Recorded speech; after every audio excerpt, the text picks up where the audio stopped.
যদিও বা আহিছে সি প্ৰকৃততে মৃত্যুকে বিচাৰি তথাপিও বল বীৰ্য দেখি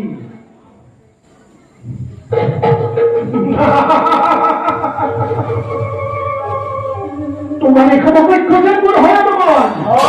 কিন্তু তুমি ভ্রমণ করে আগে নরার চৈত্র রক্ষা দিয়ে কই না কি জানেন জন্মলাভী বড়া স্বরূপে ও মহাভক্তি কি করেছে এটা সামান্য বরাহর অপেক্ষা বলে তুমি ক্ষমা করবে নহে যে তুমি সামান্য বরাহ